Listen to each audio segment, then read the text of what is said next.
Hablamos ya hace un tiempo con don José Antonio Ballestero, que es vocal del Consejo General del Poder Judicial, que tiene una virtud que en Teruel apreciamos mucho, que es que se le entiende todo. Don José Antonio, muy buenos días.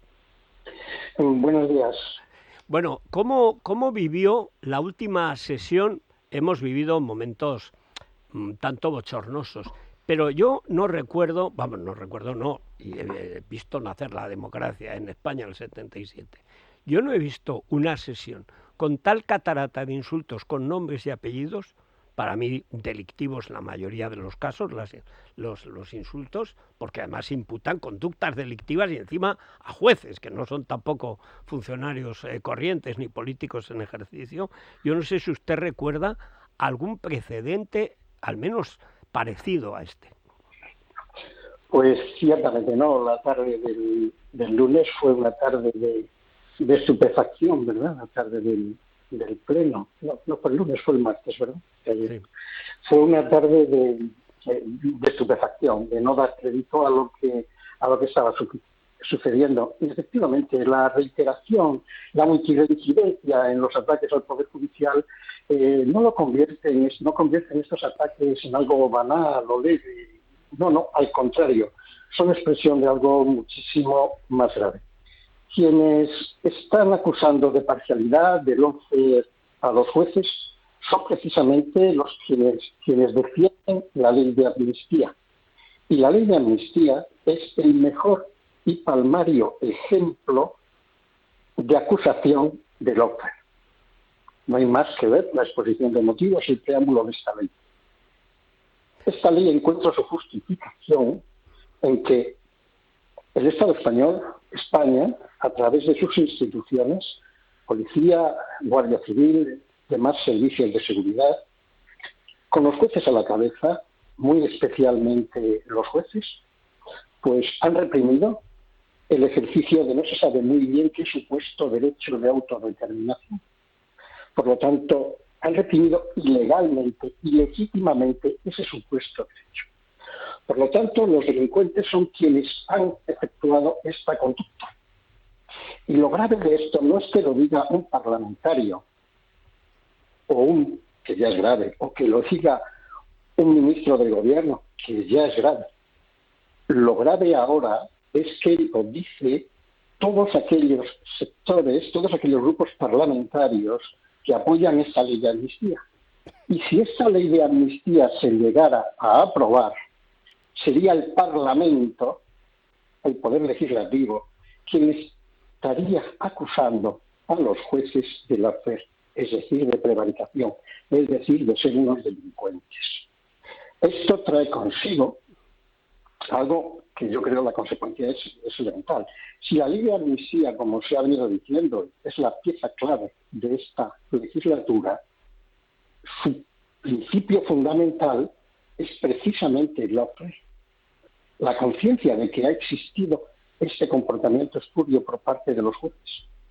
Y por lo tanto, este principio motor, esta potencia generadora, luego se iría actualizando permanentemente en las comisiones de investigación a los jueces. Es decir, en la exigencia de responsabilidad política a los jueces por su actuación jurisdiccional, lo cual rompe absolutamente todos los esquemas de cualquier Estado de Derecho y de separación y de equilibrio de poderes.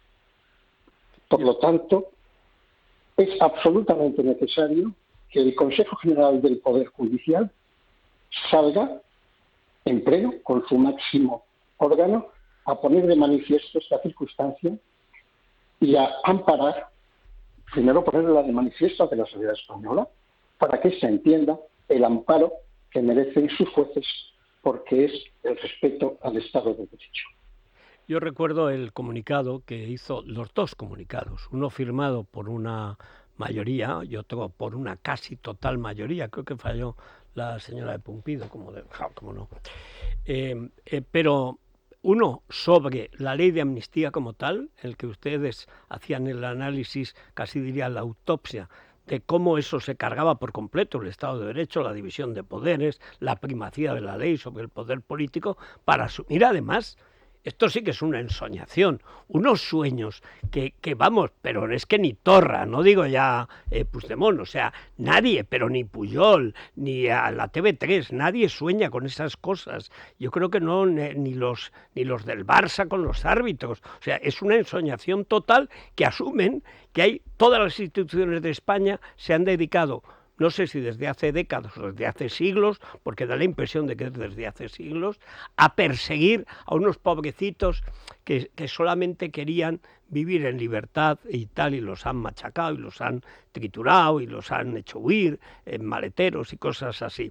Pero es que efectivamente aquello era el análisis de la ley de amnistía y luego una nota que firmaron todos, creo que menos uno o menos dos, que decían, bueno, claro, esto comisiones para juzgar a los jueces, no.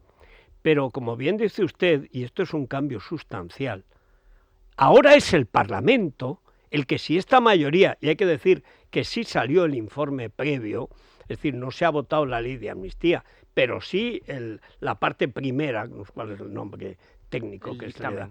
El dictamen. El dictamen sí se ha aprobado en mayoría, es decir, la mayoría del Congreso ha aprobado ese dictamen que incluye lo esencial, empezando por el preámbulo pumpidesco, porque ahí tuvo que, si no, no diría 8 veces que es constitucional, algo que niega la Constitución del 78 y de cualquier época.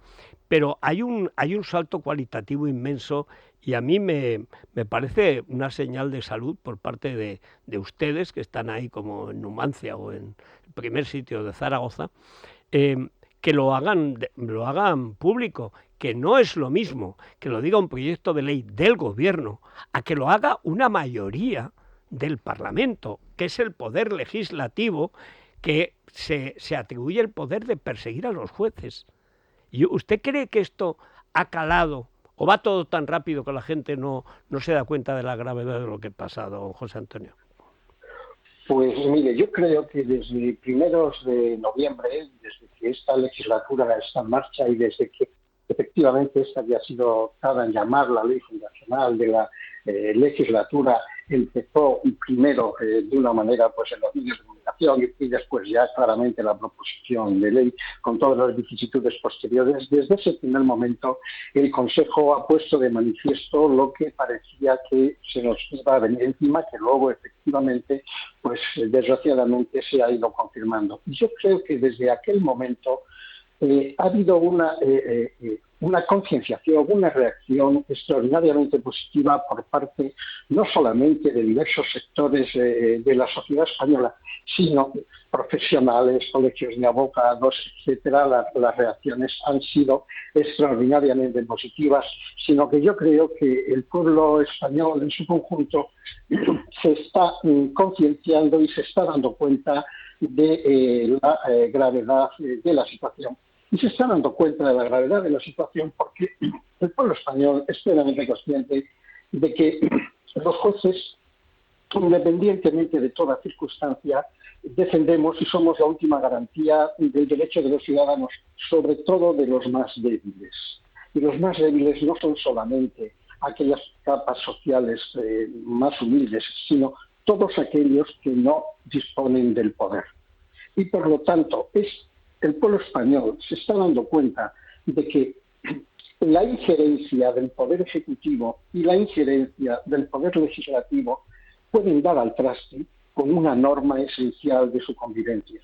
También es así, fíjese, que en una encuesta que se realizó el año pasado por parte de un instituto de sondeos con relación a estos asuntos, el 75% de los españoles piensa que el gobierno tiene más interés en controlar la justicia que en dotarla de medios.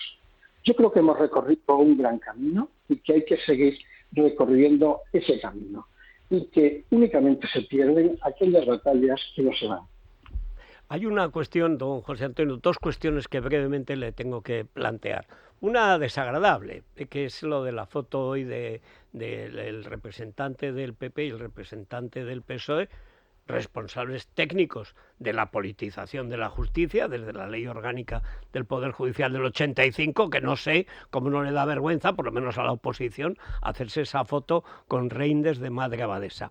Pero hay otra que me interesa más, y es la de la Comisión de Venecia, cuya máxima preocupación, no en balde es italiana, o tiene su sede allí.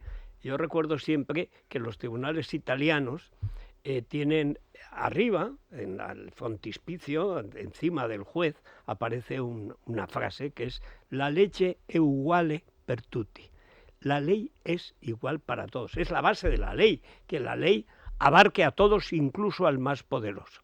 Bueno, esta cuestión precisamente hace que la Comisión de Venecia sea especialmente sensible, porque evidentemente la ley de amnistía, que amnistía a unos por los pecados de otros, claro, esto acaba con cualquier Estado de Derecho. ¿Usted cree que tanto en la Comisión de Venecia como en general en las instituciones europeas está calando la gravedad de todo este proyecto que tiene en la ley de amnistía, digamos, su piedra angular, pero que va mucho más allá? Es un cambio total de régimen. ¿Usted cree que esto, que por ejemplo la Comisión de Venecia, que se espera un dictamen relativamente pronto, o todo lo que anteayer se votó a iniciativa de PP y Vox, una iniciativa en la Comisión de Justicia en Europa para impedir que los delitos de malversación puedan ser amnistiados, que hay un precedente en Rumanía perseguido, ya, y hay otro precedente en Georgia de otra ley de amnistía que lo cita a la exposición de motivos trucho, como diría en Argentina, bueno, falsificado, vergonzoso, porque citan que hay un informe, pero no dicen que dice que no se puede conceder ninguna amnistía, que es lo que le dice a Georgia, patria de Stalin. Pero ¿usted cree que tanto en Venecia como en general en las instituciones europeas está calando la sensación de que España está en peligro muy serio? Yo creo que también hemos recorrido aquí un larguísimo camino. La ley de amnistía pone en peligro principios fundamentales del derecho de la Unión, como es precisamente la separación de poderes y ese conjunto de valores del Estado democrático. Esto cada vez cala más. Por una parte, lo que aludíamos antes, la separación de poderes, las compensaciones, los equilibrios y la limitación del poder, que esto es absolutamente consustancial en toda democracia, y la Unión Europea es un club de demócratas, no es otra cosa. Y luego también tenemos que tomar en consideración que la ley de amnistía, por lo que estamos viendo y por el devenir de esta proposición de ley, cómo se va ampliando y el tipo de delitos que va abarcando, pues son delitos y cuestiones en los que la Unión Europea tiene una legislación y una posición muy clara. No solamente por sí misma, sino también por todo el conjunto de tratados, etcétera, que ha firmado no solamente España, sino también la Unión Europea. Y por lo tanto, los asuntos relativos a la malversación de caudales públicos, a la habitual malversación de caudales públicos y a los posibles delitos más o menos concomitantes o de terrorismo, pues ciertamente la legislación europea sobre este particular es bastante clara.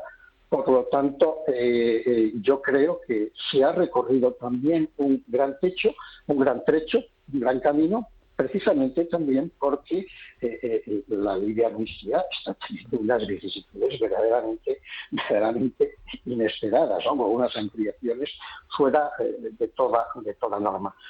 Porque fíjese usted, es decir, acusan a los jueces, pero si es que es un sinsentido. Si a un juez le plantean que le impugnan el personamiento de un policía en una determinada causa, el juez tendrá que decir, para contestar a la parte que se lo ha planteado, tendrá que decir por qué permite que esa persona, que ese policía, pueda ser parte en una causa. Entonces, el juez dicta una resolución porque una de las partes, precisamente una de las partes que no está conforme con el personamiento de un policía, le ha pedido que se pronuncie. Pero usted cree, perdón, don José Antonio, ¿usted no cree que esto precisamente se ha explicado muy mal? Es decir, que no es que García Castellón haya actuado o el juez Aguirre hayan actuado por su cuenta, es que le han pedido los golpistas que actuase contra la policía y el otro ha tenido que contestar. Si no le preguntan, el juez no actúa. Yo da la impresión de que estamos entre gente que es analfabeta en general, Algunos no son analfabetos, Gonzalo Boye no es analfabeto, es mucho peor, ¿no? Ha sido condenado por todo, pero, y más que será. Pero la cuestión de fondo es que uno tiene la impresión de que da igual lo que ustedes digan, lo que digan los medios, lo que diga la gente que defiende la Constitución, estos han entrado en una especie de bucle fantasioso, disparatado. Cuando yo vi el otro día, que decía muy seria, además de insultar a varios jueces con nombres y apellidos, que querían la amnistía integral de todos los delitos de terrorismo, pero hombre, que estás en Europa, no es el Grupo de Puebla, todavía. Pero ¿cómo se te ocurre pensar que en Europa, en la Unión Europea, puede colar una ley de amnistía que integralmente casi felicite a los terroristas? Y lo dicen en el Parlamento y se quedan tan frescos. Sí, realmente deben vivir no quiero utilizar la palabra ensoñación, pero deben vivir, porque al final las ensoñaciones resulta que se aplican ya. No quisiera pensarlo, pero realmente es ininteligible. O cuando, por ejemplo, se quejan de que un juez de Cataluña, ante la enorme dificultad de instrucción, de investigación de todos estos casos, tenga que prorrogar la fase de instrucción. Y claro, la resolución en el auto en el que prorroga la instrucción, pues tiene que explicar por qué. Y la explicación es bien sencilla. La investigación de todos estos hechos, de todos estos supuestos delitos y de sus presuntos autores es extraordinariamente compleja. Hipotéticamente son autores con gran poder, con gran capacidad de influencia y con grandes medios, que son capaces naturalmente de zafarse, de eludir la justicia española. El ejemplo está en la cabeza de todos. ¿Cómo no va a ser extraordinariamente complejo? Y cómo no hay que prorrogar estas causas, salvo que naturalmente se quiera caer en la impunidad. Desde luego estamos viviendo una situación en la que realmente todo puede suceder, y precisamente por eso, aunque a alguna gente todo lo que se pueda decir, algunas personas pues no hagan absolutamente caso, sean absolutamente impermeables a la razón. Sin embargo, yo creo que los argumentos razonables a la inmensa mayoría del pueblo español sí poco a poco le van calando, y por lo tanto eso es lo que debemos seguir haciendo, sin desesperar, al contrario, con toda esperanza de que España resistirá a todas estas situaciones. Pues ojalá, espero que no que escape Guilarte, que le veo unas ganas de huir, pero vamos, parece, en fin, un entrenador del Wolverhampton, o sea, que escapan continuamente, no sé por qué, ese club. Bueno, realmente el lunes creo que tienen previsto la convocatoria de ese pleno, espero que se haga, y yo le agradezco a don José Antonio que al menos los jueces decentes estén con la España decente, porque es verdad que muchos oyentes, si nos llaman, nos dejan mensajes, es que nadie nos defiende. No, al contrario, estoy de acuerdo con usted, se ha producido un movimiento, para mí, absolutamente inesperado, porque esto viene sucediendo desde hace 5 años, pero inesperado a partir de la ley de amnistía, cuando yo vi a los jueces de Cádiz, con sus ropones, con sus togas, allí todos en la escalinata, Cádiz, además, la patria de nuestro constitucionalismo. Cuando vi a los jueces hasta de Bilbao, allí, saliendo a la calle para decir nosotros somos la ley y a nosotros no nos somete un poder despótico, bueno, no sé en qué acabará esto, pero en todo caso, que como suele decirse, hay partido. O sea que muchas gracias, don José Antonio, y dígale a Aguilarte que como escape lo perseguiremos. No será el caso. Muchísimas gracias. Buenos días. Muchas gracias.